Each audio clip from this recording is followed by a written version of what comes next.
So this lesson is on relations. Relations are just sets of ordered pairs. So for this lesson, I'm going to give you ordered pairs. And there's 4 ways that you're going to have to write these relations, these ordered pairs. You'll write them as ordered pairs, you'll write them as tables, graphs, and as a mapping. None of this, you don't need to write it down. We're going to go through them. So these are what they're going to look like. So ordered pairs are what you know. You know, it's a parentheses, a number, a comma, and another parentheses. These are ordered pairs. Just an FYI, the first number is your X, second number is your Y. Graphing them, we'll just put the points on a graph. Table, you take your X's and put them in the first column, and your Y's and take them in the second column. I mean, you know what a table is. Mappings are what you probably have never seen. Mappings are going to be 2 ovals. And this first oval are your X's, the second oval are your Y's. So I'm going to show you what these would be as ordered pairs. So this first ordered pair would be -4, and then the line connects it to the number it goes with. So -4 goes to 9. So that ordered pair is -4, 9. My next ordered pair would be -1, and then follow the line. Where does -1 go to?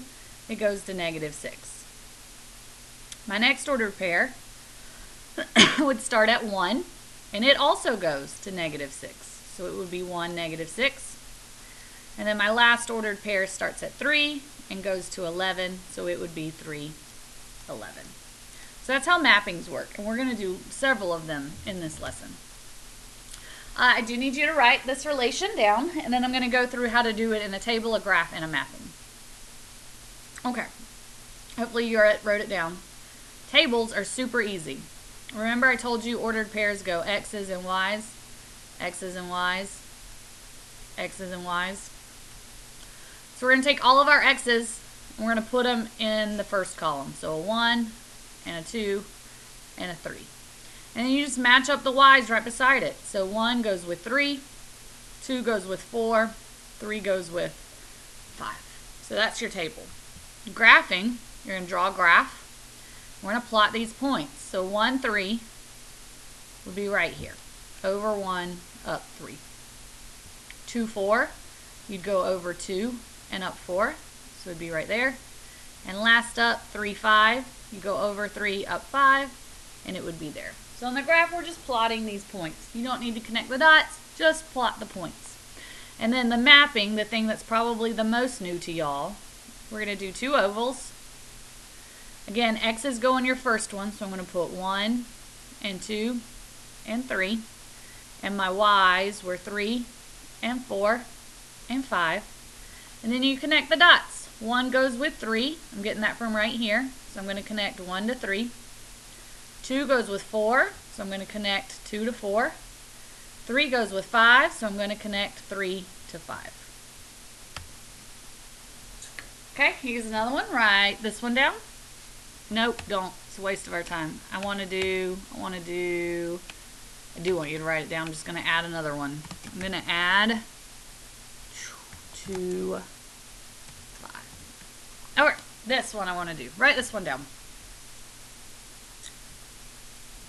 Okay, so again, table's pretty easy. Make your table. Your X's are 1 and 2 and 3 and 2. Your Y's are 5 and 3 and 2 and 5. Graphing, we're going to plot these points. 1, 5. 1, 2, 3, 4, 5. So it would go there. 2, 3 would go there. 3, 2 would go here. And 2, 5, whoops. 2, 5 would be here. Mapping, do your 2 ovals. Doo-doo-doo. Doo-doo-doo. Your X's are 1, 2, 3. Now wait. Okay. A rule for mapping. You do not repeat numbers. So yes, there is another 2, but I'm not going to write it twice. Okay, I'm just going to write it once. And my Y's are 5 and 3 and 2. And again, I know there's another 5, but I'm not going to write it. You only write it once. Then we connect our ordered pairs. So I'm going to connect 1 to 5. I'm going to connect 2 to 3. I'm going to connect 3 to 2. And then I'm also going to connect 2 to 5. So that's what the mapping is going to look like. So make a note somewhere on your paper and make sure you remember, mappings, you do not repeat numbers. Domain and range, these are just different ways that we could talk about them. Domain are the x values, it's the independent variable, it's the input, it's the x.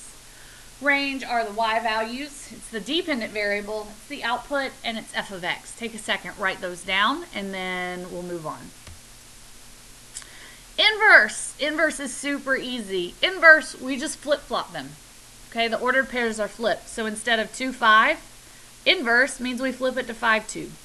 Instead of 3, 2, inverse means we flip it to 2, 3. 6, 7 goes to 7, 6. 5, 1 goes to 1, 5. So here it is.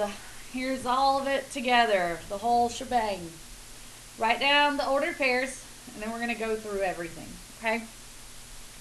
So our x's are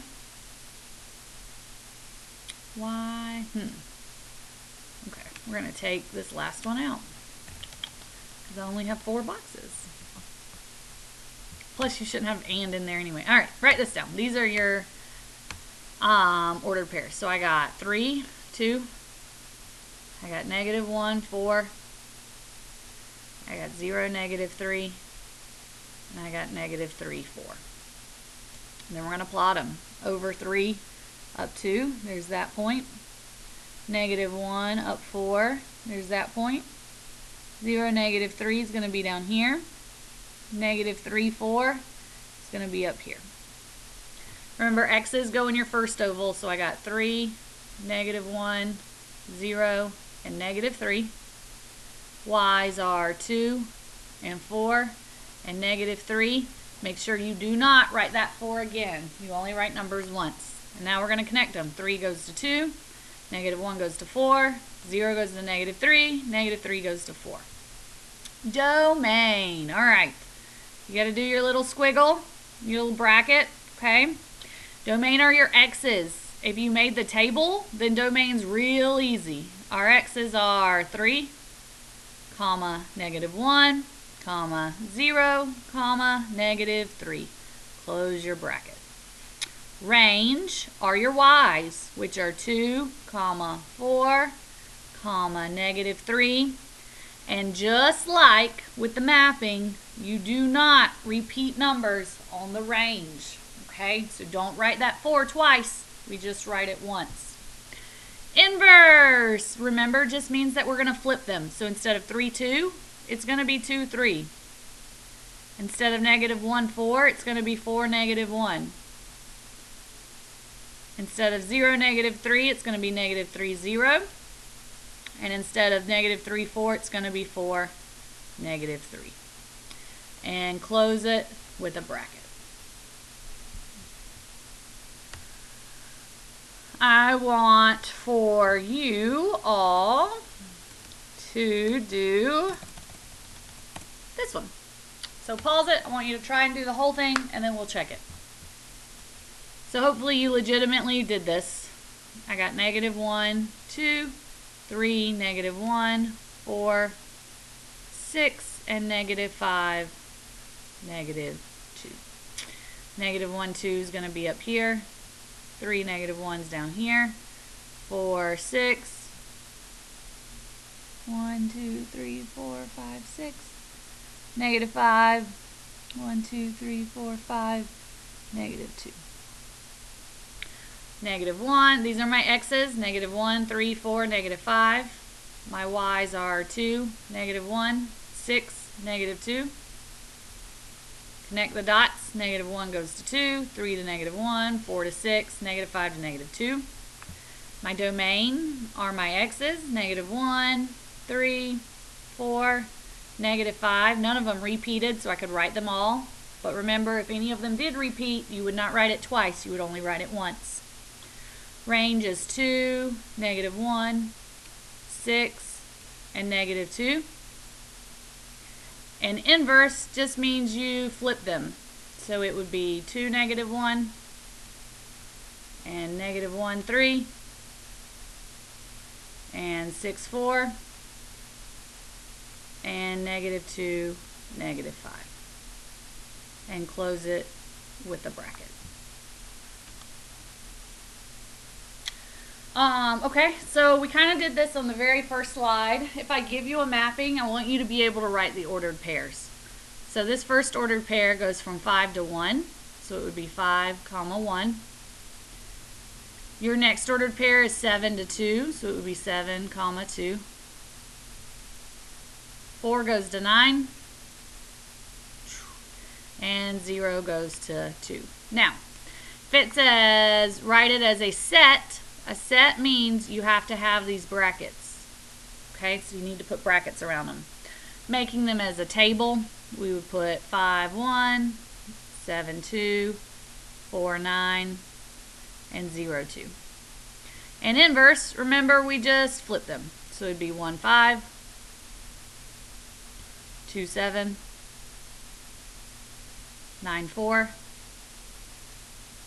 and 2, 0.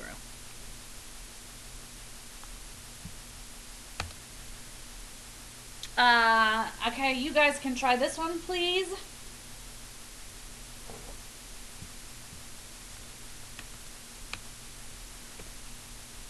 All right, hopefully you have had time to do it. The first ordered pair is 2, -4. The next one is 3, -4. The next one is 5, -7. And the last one is 6, -8.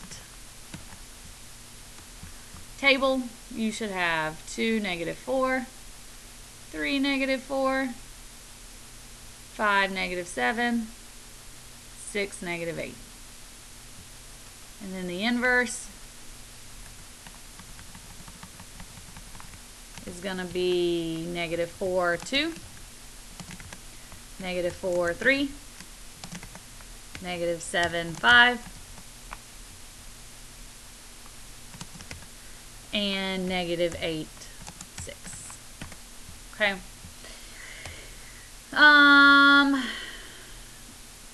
Give the domain and range of the relation. Okay, well, we're not going to do, well, yeah, let me talk about this one real quick.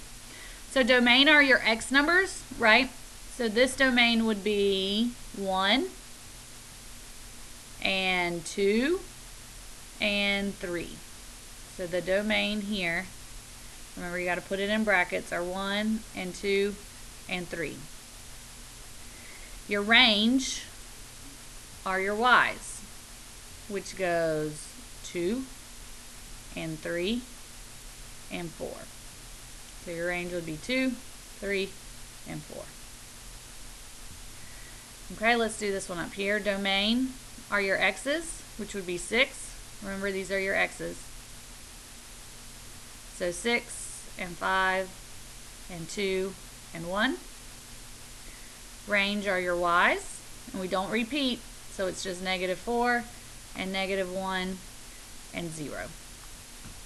Here, these are your domains. I'm not going to write them because my hand, well, yeah, let me do it. Ugh. All right, so domain is going to be 1, and 4, and 8. Your range are your y's, which are 1, and 4. And the reason I did this one, don't repeat. Do not write that 1 again. You just write 1 and 4. All right, the last new thing that this one is going to show you. Functions mean that the x's cannot repeat. Okay, cannot repeat. So let's do this problem. Give the domain and range of each relation. Tell whether the relation is a function. So domain are your x's, which are 75 and 68 and 125. Your range are your y's, which are 2 and 2, but we don't write 2 again, so just 2 and 3. And then tell it whether it's a relation. So if it's a function, all we care about are these x's. This is it. Do any of these repeat? I got 75 and 68 and 125. They do not repeat, so this one is a function. We do not care about y's when we're talking about functions. All we care about are the x's. Let's do another one. I'm just going to go through yes or no, is it a function? So we just care about our x's. 3, 6, and -3. Did those repeat? No, which means it is a function. Let's look at our x's. I got -4, -3, 6, and 1. They did not repeat, so that one is a function.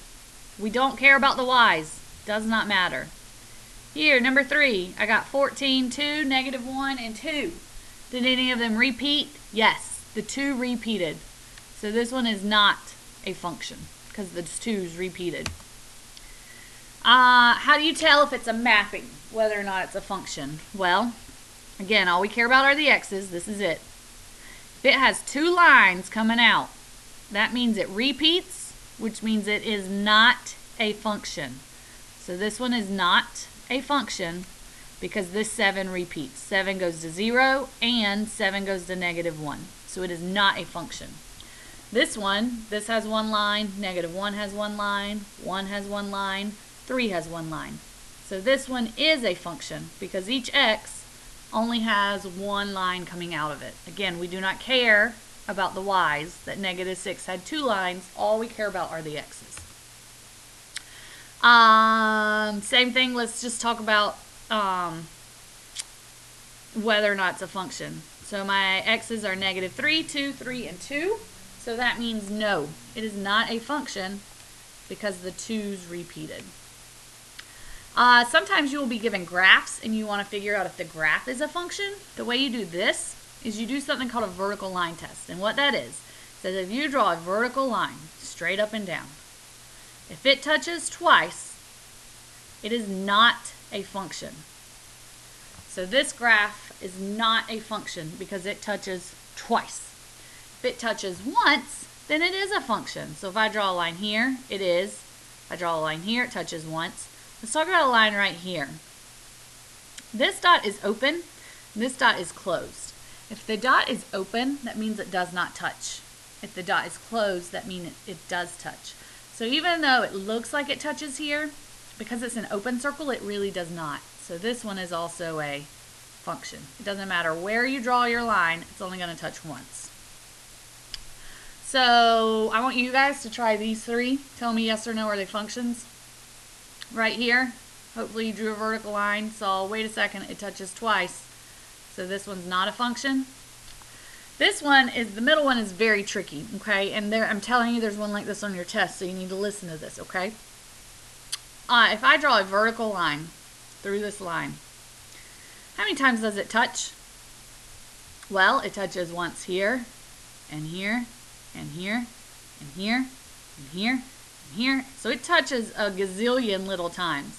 So this one is not a function. If you have a vertical line, it is not a function. In this last graph, if I draw a line, how many times does it touch? Once. So this one is a function. And that's it. So if you'll go try this worksheet and let me know if you need help. Thanks.